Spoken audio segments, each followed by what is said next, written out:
अपना टॉपिक है gender concern. Gender concern को जेंडर इशू भी बोल सकते हैं ना, टर्म जो है वो ये है जेंडर इशू या जेंडर कंसर्न। मतलब जेंडर इशू होता क्या है, पहले ऐसे जनरल समझ लो कि जेंडर क्या होता है। जेंडर मतलब होता है हमारी भाषा में लिंग, आप मेल हो फीमेल हो या इन दोनों में से कुछ नहीं हो, या आप ट्रांसजेंडर हो। ये आपकी फीलिंग से जुड़ा होता है, आप क्या हो ये आपकी फीलिंग पे होता है कि आप मेल हो फीमेल हो या वो हो। ठीक,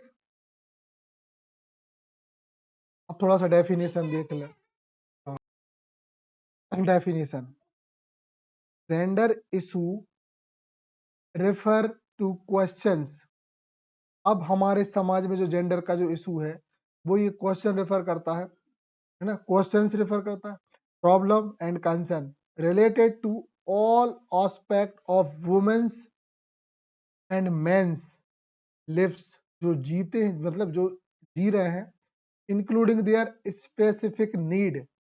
हर मेल और एक फीमेल, मैन और एक वुमेन की नीड, स्पेसिफिक नीड होती हैं, अपॉर्चुनिटीज जिम्मेदारियां होती हैं, कंट्रीब्यूशन टू सोसाइटी हर एक का समाज में एक योगदान होता है ये पक्की बात है, क्योंकि हर एक समाज में एक अलग ही रोल प्ले करता है। अगर हम सोचे कि एक के बिना दूसरा दूसरे का अस्तित्व है तो ये हम नहीं कह सकते।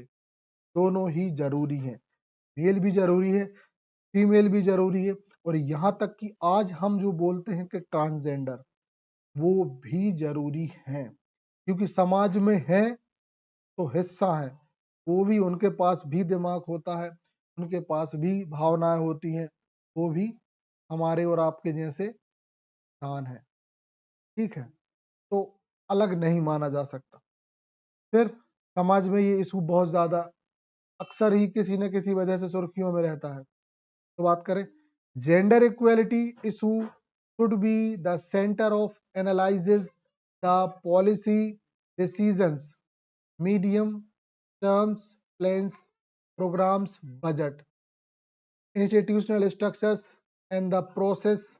From the statistics perspective, gender issues should also be at least core of plans and programs for developing gender statistics by the national statistical system. कहने का मतलब है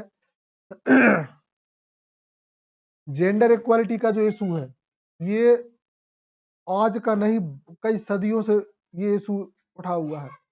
तो सरकार इसको एनालाइज करती है, इसके लिए पॉलिसीज बनाती है, इसके लिए प्लान्स बनाती है, इसके लिए बजट प्रोग्राम करती है, बजट फिक्स करती है, इसके लिए बहुत सारे इंस्टीट्यूशन बने हुए हैं, है ना, उनके मतलब ऐसे ऐसे और स्ट्रक्चर्स बने हुए हैं।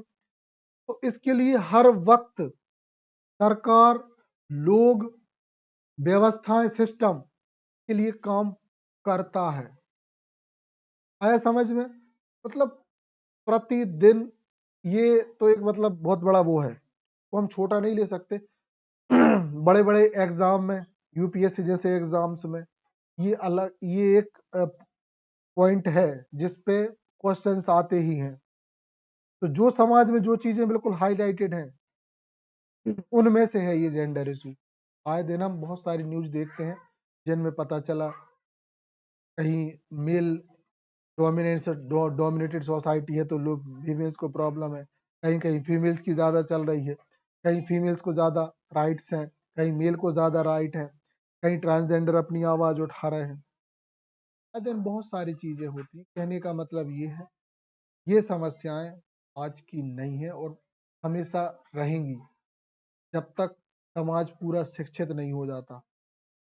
तो ये वोकैब ध्यान रखनी है कि जेंडर इशू, ये स्पेशली इतना तो आपको याद रखना ही है कि gender issue refer two questions, problems, concern related to all aspect of men and women lives, including their specific needs, opportunities and contribution to society। ये कीवर्ड्स को पकड़ के रखना है ताकि कुछ चीजें छूटे ना। ये इशू इन्हीं सब चीजों से रिलेटेड एंड कोरिलेटेड होता है। ठीक है, तो इसको हम क्लोज कर सकते हैं।